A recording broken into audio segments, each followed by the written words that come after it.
কেমন আছিস দীপ? কেমন চলছে বেঁচে গড়তে থাকা?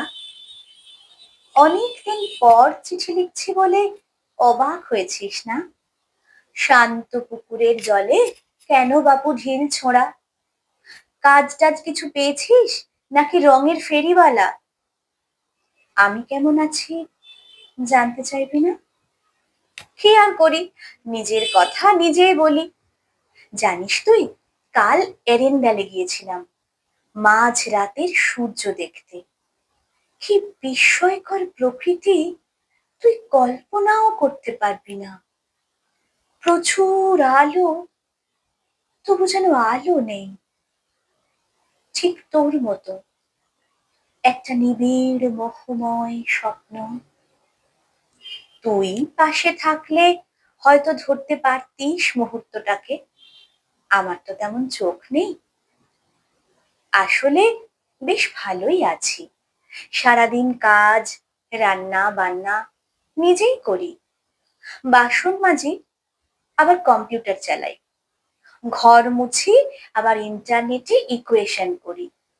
সারাটা দিন কাজ আর কাজ। আর সন্ধেতে শুনলে তুই রাগ করবি, আমার গাইড এরিকসনের সঙ্গে জিন খাই।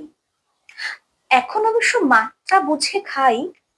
হাসি পাচ্ছে না?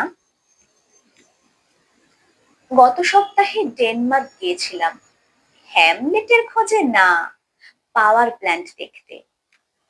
কদিন আগে অসলো অপেরার ডলস হাউস দেখলাম, পড়লাম হ্যানসন জনসন। রবীন্দ্রনাথের কাছে ওরা কিছুই না। এখন আমার ইন্টারনেটে রবীন্দ্রনাথ, ওয়েবসাইটে পছন্দের গান। আচ্ছা দীপ, আমি কি যন্ত্র হয়ে যাচ্ছি? রক্তকরবীর খোদাই করতের মতো একটা সংখ্যা, www.moni.com।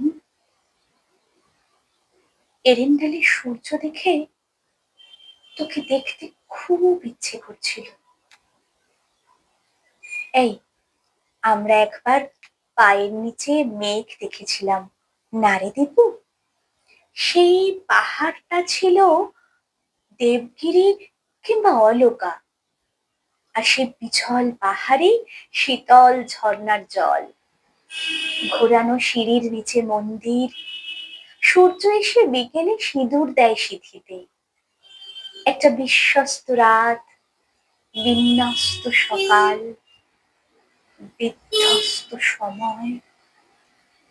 মা গো, কি সব ভাষায় লিখছি, এই যে পদ্য হয়ে যাচ্ছে।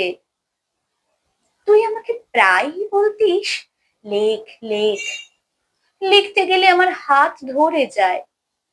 তুই বলতিস তোর অনুভব নেই, হাত না হোক মন দিয়ে লেখ। দীপু, এখন আমিও লিখি রে, চোখের জল দিয়ে লিখি। তুই পড়তে পারিস না, সে তো আমার দোষ নয়।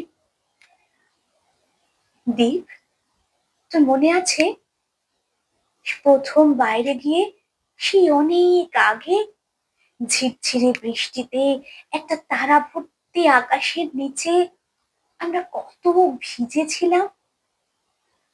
সেদিন মনে হয়েছিল এমনও দিনে তারে বলা যায়।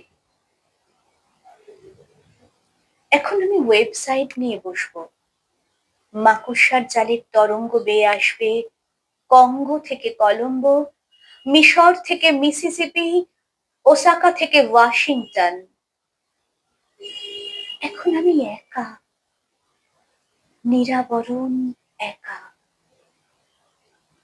একমাত্র তোকেই বলা যায়, তবু বলতে পারছি কই, তবু বলতে পারছি কই।